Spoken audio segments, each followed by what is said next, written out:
Good evening, or whatever time of day or night you have. Greetings, anyway. Let me just say that my last video received 16 views and no upticks whatsoever. Nothing. Now, I blame the algorithm rather than my viewers. It's easier that way and doesn't cause disappointment on my part. Now, my usual start of the day is to check the news.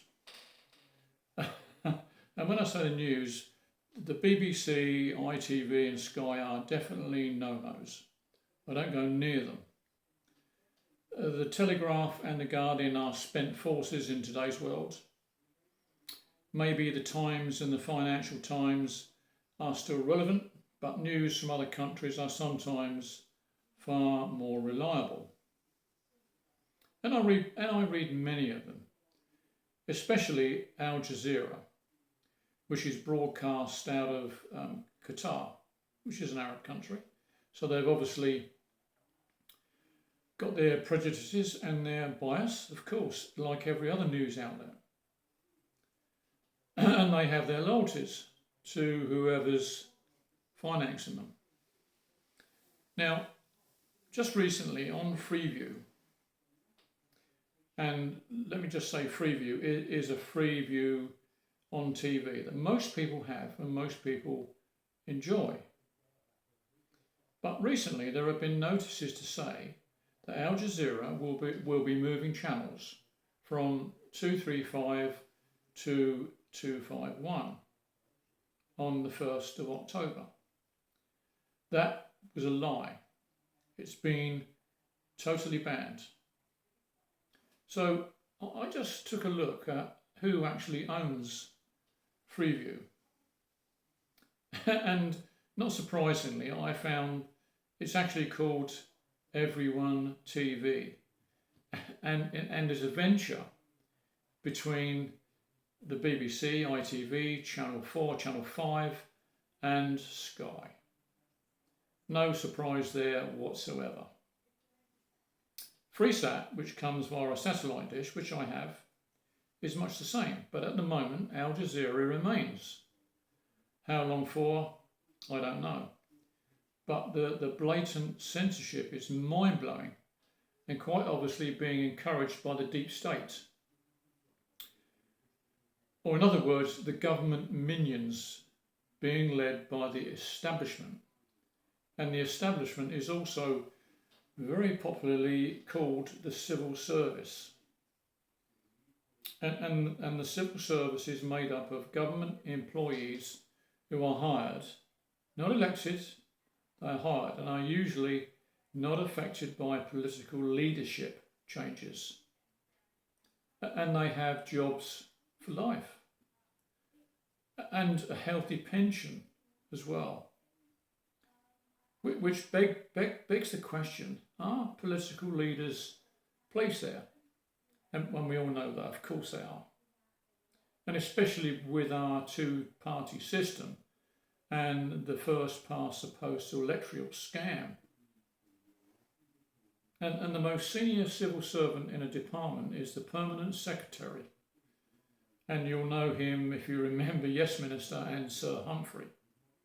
Very, very true to life in actual fact, even though it was fiction.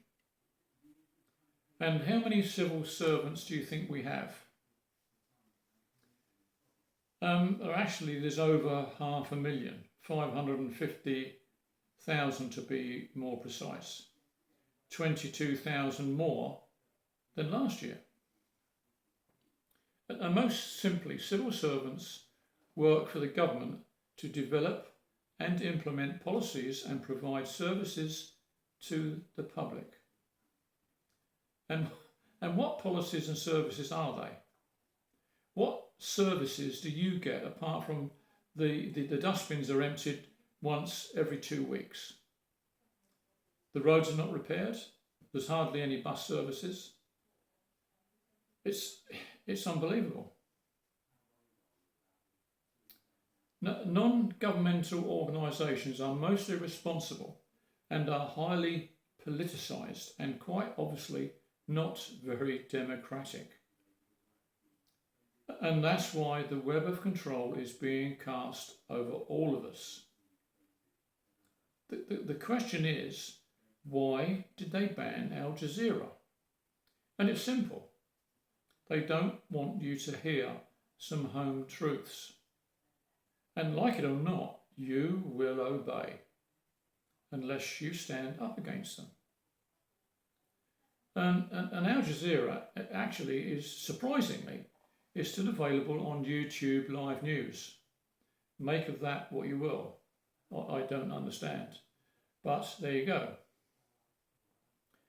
And after watching today's events on that channel, I'm not surprised it's been banned in Britain as the main news source. They banned it. And I'm not surprised because the Al Jazeera gives coverage of what is actually going on in Israel and Lebanon. And it's certainly not what is being broadcast on BBC, Sky or ITV. Why the ban and the cover-up? Simple. It's the US election and the preferred candidate, whoever that may be. And to be quite honest, if Americans knew the whole truth, they wouldn't be voting for either of the man candidates. But the usual thing in the razzmatazz and the mainstream election circus is in full flow.